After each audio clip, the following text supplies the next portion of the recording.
Magandang araw, sambayan ng Pilipino. Magandang araw, mga kababayan.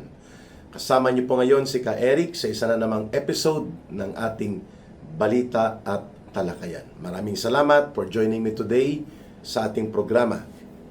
Mga kababayan at sambayan ng Pilipino, lumalala, lumalawak at lalong lumalalim ang krisis sa politika sa Pilipinas. Ito po ay dulot ng walang tigil na panghihimasok at manipulasyon, mga maruruming maniobra ni Marcos Jr., lalo na po sa nangyayari sa Senado. Kahapon po, o the other day, ay muli nating nakita kung papaano po ang kawalang prinsipyo ay magdudulot ng kapahamakan sa mga institusyon ng ating demokrasya. Ang Senado po ay bahagi ng legislative branch of government. At ang isa ay ang House of Representatives. Simula nang maupo si Marcos Jr., sinubukan niyang kontrolin at i-manipulate ang legislative branch, partikular ang House of Representatives.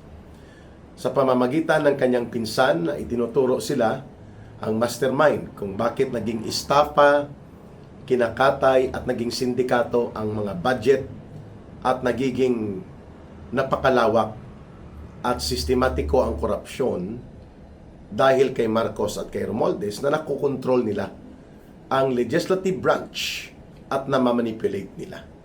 Sapagkat hindi po lalabas ang budget na maging batas ito na mapipirmahan ni Marcos at ito ay magiging bahagi ng proseso ng pagsindikato kung hindi po ito kontrolado ang legislative branch. Kaya naman ang House of Representatives, hanggang ngayon po, kontrolado yan ni Marcos. Dahil ito po ay pinapugaran ng mga buaya, kurakot, at mga kinukonsinti ng mga magnanakaw na politiko na tinatawag na congressman. Sa pangunguna siyempre ng speaker nila ngayon na si Boji D, na anino lang yan ni Martin Romualdez. Ang Senate kay papano po may mga pumapalag. Although sa lahat po ng budget na yon, ay pumirma din sila at pati sa BICAM. Ito nga si Sherwin Gatchalian, bahagi din niya ng huling BICAM, yung nagpapakilalang Senate President ngayon. Bakit mahalaga para kay Marcos na kinokontrol ang legislative instead na hayaan po ito na maging malaya at mayroong paninindigan at hindi nadidiktahan? Sapagkat hindi po lulusot at magiging legal ang mga pagnanakaw na ito na nakatago sa budget kung hindi po makokontrol ang Kongreso. Ngayon, pumalag ang Senado. Lalo na nang magkaroon ng tinatawag na the Brave 13 Senators. Ito yung bumuo ng New Majority Bloc. Nung panahon, I think 3 weeks ago, na lumutang si Senator Bato de la Rosa. At yun nga, nakita ng taong bayan na nagkaroon na ngayon ng bagong direksyon sa Senado. Ang dati na inagaw ni Marcos na pamunuan sa Senado noong panahon na si Chis Escudero ay pinalitan nila at si Senator Dante Marcoleta ay tinanggal sa Senate Blue Ribbon Committee, nagkaroon po ng 15 majority na silent majority. Tahimik, hindi naninindigan, lalo na sa iskandalo ng malawakang korupsyon at malubhang pandarambong at paglimas sa kaban ng bayan natin. Na ang itinuturo, ang mastermind na nagkukumpas nito, si Marcos at sila, Romualdez. Nung magkaroon ng panibagong liderato sa Senado, mga kababayan, at ito ay nagkaroon ng basic minimum majority number na 13, na hindi na po sumasang-ayon na pagtatakpan at gawin pa rin pong robot o nadidiktahan ni Marcos ang direksyon ng Senado, nagsimula na ang kaguluhan. Una, ini-insist at ipinipilit ni Marcos na pwedeng dukutin si Senator Bato de la Rosa at ipapatapon sa ICC kahit pa na itong ICC ay bogus pagdating sa Pilipinas. Dahil wala na po tayong treaty obligation, hindi tayo mandatory na dapat magbigay ng anumang kooperasyon at wala namang tayong anumang pananagutan sa ICC na ito, ipinipilit ni Marcos kahit wala pang hatol ang Korte Suprema sa naturang usapin, lalo na itong ibinabandera niya na arrest order laban kay Senator Bato de la Rosa. At iba pa. In fact, pati ang pangalan ni Senator Bongo ay mayroon din po sa listahan ayon sa inilabas nila Trillanes noon, mga ilang buwan na nakakaraan, at pati nito ang abogado ng mga CPP, NPA, NDF na National Union of Patakas Lawyers na si Cristina Conte. So, hindi lang siguro nila napupuruhan pa ngayon si Senator Bongo, pero bahagi po ito ng sinasabi nila na may standing arrest order sa ICC. So, ginamit ng ICC, kapareho ng paggamit nito ni Marcos, at may mga lumalabas nga na impormasyon ayon sa salaysay ng 18 former soldiers na naging security personnel ni Ginoong Saldico at itong tinatawag na the new 18 Marines or 18 soldiers na whistleblowers, pati ang ICC po ay nasuhulan ito. Minimum ay 100 million pesos or equivalent to $2 million ang ibinigay para lamang gawin ang case build-up laban kay former President Rodrigo Duterte. So, ganyan ang nangyari kay Senator Bato de la Rosa. At sinunod po nila ang isa pang hakbang na abusado at puno ng mga magic yung pag-twist ng mga proseso at ng mga facts of the case nila. Ginamit na naman ang ombudsman ni Boying Rimulya. Bilang siya ang ombudsman, kinasuhan at sa loob lamang ng 4 na araw na arestot na kulong si Senator Jinggoy Estrada. Kaya yung nabuo na 13 senators, kaagad po in less than 1 month, 11 na lang silang natitira. No, mga kababayan? Siyempre, hindi pa tumitigil si Marcos at ng kanyang asawa. In fact, sinasabi na ngayon ng maraming sources na ang tumawag at kumausap kay Jinggoy Estrada on the night before siya arestuhin at ipakukulong nang lumabas ang kanyang arrest order sa Sandigan Bayan sa kasong plunder na non-bailable, si Lisa Araneta Marcos, ang asawa ni Bongbong Marcos Jr., na sobrang pakialamera. At ito ay nabunyag na ito din ang humagulgol dito sa kanya at yumakap-yakap pa si Chis Escudero bago maghudas at sumama sa grupo na itinayo nila nitong nakarang araw lang na 12 hudas na mga senador. 12 hudas. So, makikita natin ang pattern ng pangingialam, ang pattern ng pagyurak sa Senado. At ngayon, dahil nabuo na ang 12 hudas, 10 na lang ang natitira doon sa original na 13 senators. At ngayon ay naglakas loob itong 12 hudas na mga senador na ni Marcos na ang layunin ay mapigilan ang pagkakaroon ngayong araw na ito ng Senate Blue Ribbon Committee investigation. At inilagay nila ang sarili nila kahit walang quorum. Ano po ang quorum, no, mga kababayan? Ang quorum po ay ang legal na batayan sa mga usaping teknikal sa parlamentaryo na proseso, like legislative, or like for example, barangay council, city council, municipal council, sangguniang bayan, sangguniang panlalawigan, House of Representatives, at sa atin ay Senate. Kailangan, bago magsesyon, bago magkaroon po ng roll call, at magkaroon ng business, order of business, sesyon, o ano pa mang mga importante na sakop ng kapangyarihan ng legislative body at all levels, kailangan po may quorum para magiging legitimate, valid, and legal ang desisyon at aksyon na gagawin ng naturang legislative body. At yan po ay nasa konsepto ng rules and legal procedures gumagabay patungkol sa mga legislative sessions. Quorum. Ang quorum po sa konstitusyon natin sa saligang batas ng Senado ay dapat ito ay majority of the senators plus 1. Majority of the senators na buo ng ating ng Senado ng Pilipinas.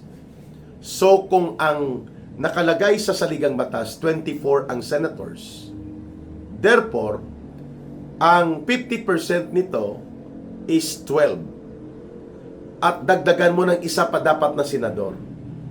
Even ang isa dyan ay presiding officer, okay lang. 13 dapat.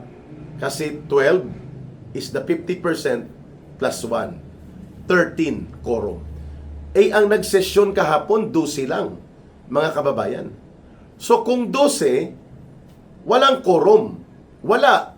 So kung walang quorum, illegal ang ginawa. Illegal. At kung walang quorum, hindi valid ang kanilang mga desisyon. Hindi valid. Pero dahil ang magre-resolba ng question ng legalidad at constitutionality ng quorum na ito, sa nangyari kahapon ay ang Korte Suprema, and it will take process and time. Siguro baka buwan pang kakainin yan sa dami ng itinatambak ngayon na kaso sa Korte Suprema patungkol sa mga paglabag, pag-ikot at mga pag-twist ni Marcos sa mga batas ng Pilipinas, including sa Constitution, including itong ICC na ginagamit niya palagi para supilin ang mga karapatan ng ating mamamayan, kagaya ng tinatarget nila sa mga Duterte political groups, mga kababayan. So dahil wala pa ang Korte Suprema para i-determine ang legality at constitutionality ng paglabag sa quorum at ang legitimacy and validity and legality of the actions na ginawa ng 12 Judas, may numero sila ngayon, 12. Pero hindi yan ang majority, hindi rin yan ang quorum. Pero talo sa numero ang natitirang 10 sa 13 brave senators. Ang natitira na lang na may kapasidad ngayon to be physically present sa loob ng Senado, sa plenaryo at sa pagpupulong ay Senator Alan Peter Cayetano, na siyang naihalal ng 13 senators noon at hindi pa siya napapalitan officially bilang Senate President. Si Senate Pro Tempore Loren Ligarda, si Senator Bongo, Senator Robin Padilla, si Senator Pia Cayetano, si Senator Camille Villar, si Senator Mark Villar. Yan po, no? Sino pang hindi ko na-mention? 10 na lang po sila, mga kababayan, ang natitira. Dito po sa hanay ng mga senador na naninindigan na sila ay hindi papayag, na hindi mabubuksan ang Senate Blue Ribbon Committee at makapag-testify, makapagpahayag po ang mga tauhan ni Ginoong Saldico, 18 of them, na mga karamihan, mga former Philippine soldiers sa Philippine Marines. At ganon din po ang iba pang mga resource persons na inimbita na ng Senate Blue Ribbon Committee na binuo nung mayroon pa pong enough plenary physical presence. Pag sinabing plenary physical presence, yung hindi pa po nahuhuli si Senator Jinggoy Estrada, 12 pa sila at hindi pa naghudas o sumama sa 12 Judas si Chis Escudero, 12 pa sila. 11 itong unsi-unsihan senators dati na mga tauhan at alipores ni Marcos, led by Tito Soto and Ping Lacson at ang Tulfo brothers. Sila yon, mga kababayan. Ngayon, ito namang ating mga nasa 10 senador na natitira pa, mga kababayan. Sila ngayon po ay tinatrato na minority. Bagamat, nung mangyari ang halalan, 13 sila. And that was valid. It was quorum, it was majority, it was constitutional. 13 elected sila sa mga committee nila at sa kanilang posisyon, Senate President, Senate Pro Tempore. Pero dahil nga nagmaniobra ng marumi, sila Marcos, ginamit ang Ombudsman, ang DOJ, ang PNP, lahat upang ipakita ang poder ni Marcos na kaya niyang diktahan, tapakan, yurakan at wasakin ang integridad at kalayaan ng isang institusyon na dapat ay iginagalang at pinoproteksyonan ng saligang batas at ng mamamayan at ng ating gobyerno. bilang isang separate and independent body of the government at bilang check and balance instrument, walang pakialam si Marcos diyan. Ginamit niya sa puno ng kaabusuhan at paglapastangan sa fundamental na prinsipyo ng constitutional democracy, sa rule of law. Baliwala lahat kay Marcos to. Masunod lamang ang kagustuhan nila ng grupo ng sindikato nila. Si Marcos, si Lisa Araneta, si Martin Romualdez, na hindi maibubunyag ang katotohanan sa loob ng Senado sa pagpapatuloy muli ng Senate Blue Ribbon investigation. Iyan po ang pinaka-purpose ni Marcos. Dahil alam naman po natin, mga kababayan, sa ilalim din po ng saligang batas, kahit araw-araw pang hearing nila dyan, sa impeachment court nila sa Senado, hinggil sa binaluktot at pandaraya sa impeachment complaints nila kay Sara Duterte, hindi po nila mapapatanggal si Sara Duterte right now dahil 11 or 12 lang ang numero ng mga hudas. 12, kulang sila ng 4 para magkaroon ng 16 as 2/3 minimum.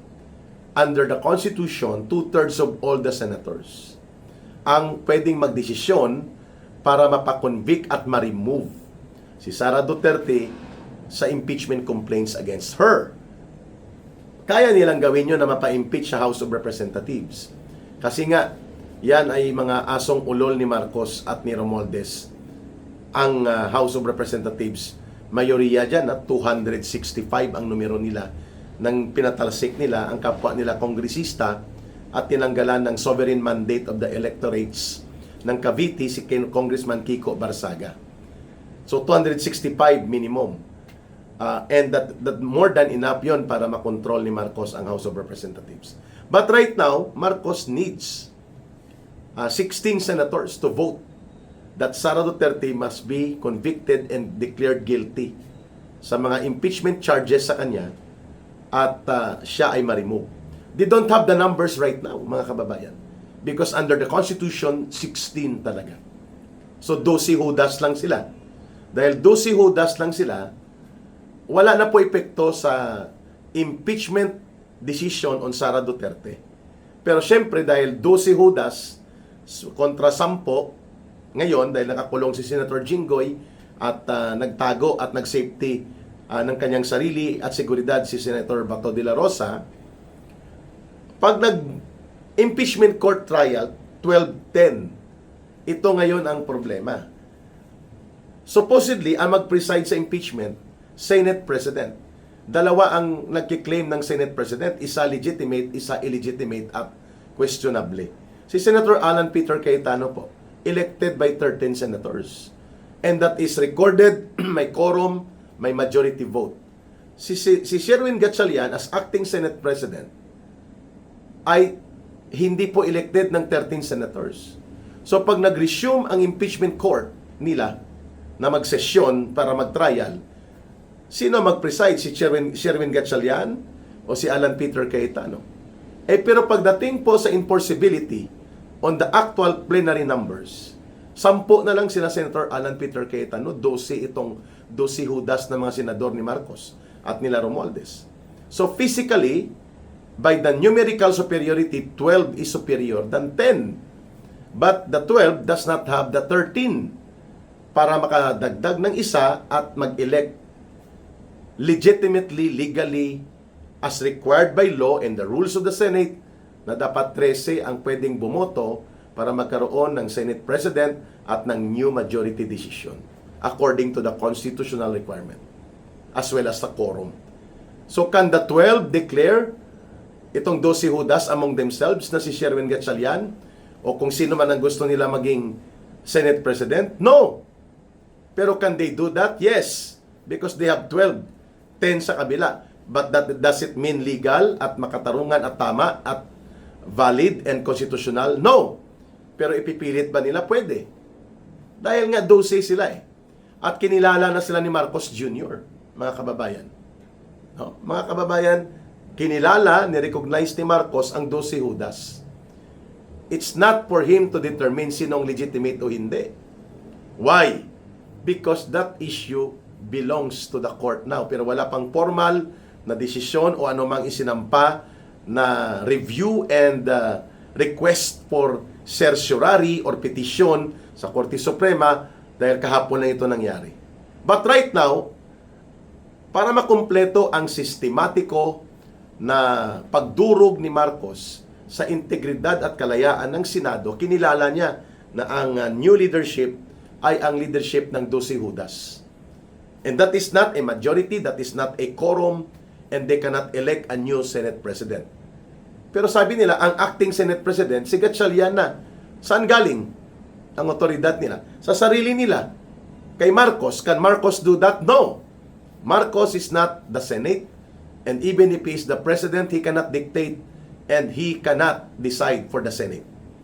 12 lang sila, paano nila napalitan si Senator Alan Peter Cayetano when he was elected by 13 senators during the time na kumpleto sila. Yan, mga kababayan. And when the Senate Blue Ribbon Committee magpapatuloy ang kanyang session or other committees, pwedeng i-take over ng 12. In the actual plenary numbers, they have 12. 10 lang po ang kalaban. 10 lang po ang numero. Ang lalabanan nila, so 12, superior sila. Kahit pa na Senate President pa rin, legally, si Alan Peter Cayetano, although dineklara na ni Ping Lacson at nila Gatchalian at ng 12 Judas, na hindi na siya Senate President. Pero, klaro, only 13 senators at the minimum can remove. The Senate President is in the rules to form the new majority decision block of the Senate. Hindi 12. O, di ba? Kasi kung ni-remove nila si Alan Peter Cayetano, tatanungin ngayon ng taong bayan, anong basis nyo kay 12 lang kayo? Ang nag-elect sa kanya as per records of the Senate, 13. Only it happened na wala na po ang dalawa doon at ngayon 3 na kasamang Judas na ito na si Chis Escudero. Di 10 na lang sila. But you still do not have the vote of 13 senators. So ito po ay question na dapat niresolba ng Korte Suprema. At ireresolba pa sa Korte Suprema. Pero si Marcos nangialam na. Kapakialamero dahil takot na takot siya at nanginginig, nagpapanik siya na baka matuloy ang Senate Blue Ribbon Committee. Kaya naman investigation. Kaya naman si Sherwin Gatchalian, dahil feel na filya ang pagka-illegal na Senate President niya, nagdeklara siya ng work from home lahat ng mga staff sa Senado. O di ibig sabihin, isasarado ang Senado? Kapareho ng pagpadlock noon ni Marcos Sr. nang dineklara niyang martial law? Eh wala tayo sa panahon na ganun.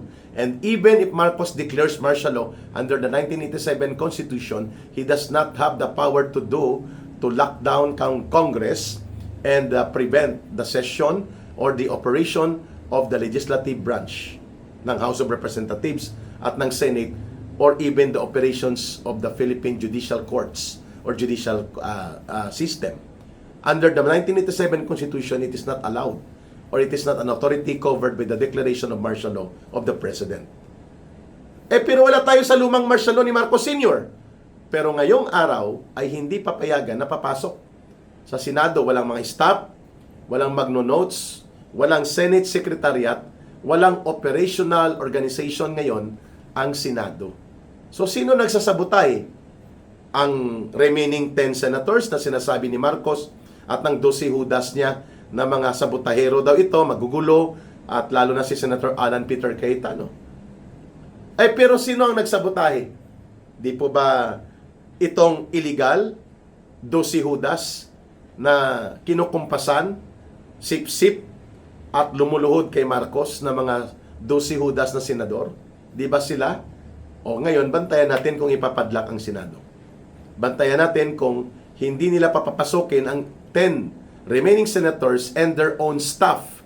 Kasi may mga staff yan. Pagpalagay mo na lang 10 ang bawat staff nila. So kung ipapareport nila mga staff nila, there will be 100 Senate staff ng mga senators na to who can act also as temporary staff to the to the committee hearing proceedings of the Senate Blue Ribbon Committee.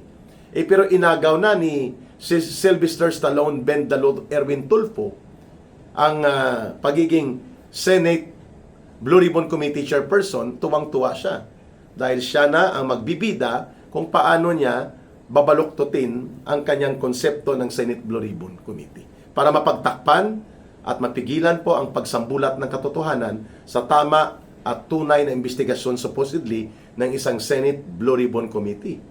Ayun. So, is this a crisis? Yes. At sino po ang nagdulot ng krisis na ito? Ang pagkagahaman at pagkatarantado ni Marcos Jr. Dulot ng kanyang pagkatakot na mananagot siya sa pagbubunyag ngayon ng katotohanan sa loob ng Senate Blue Ribbon Committee at takot na takot siya na ang taong bayan ay tuluyan ng manawagan ng pagpapalayas niya sa kapangyarihan. Ayun. This is worse and worse and getting worst. Lugmok ang ekonomiya, lugmok ang buong bayan. All-time low ang peso exchange rate versus the dollar. I think pumalo na sa 63 pesos $1. At ang inflation halos pumalo sa 8%. Ibig sabihin po, lugmok ang value ng peso. Mataas ang mga presyo at bilihin ng mga kailangan na mabuhay, lugmok din po ang buong ekonomiya.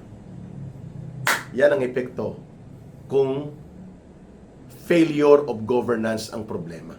Hindi po ang mga naninindigang senador at yung mga lumalaban sa korupsyon at pandarambong.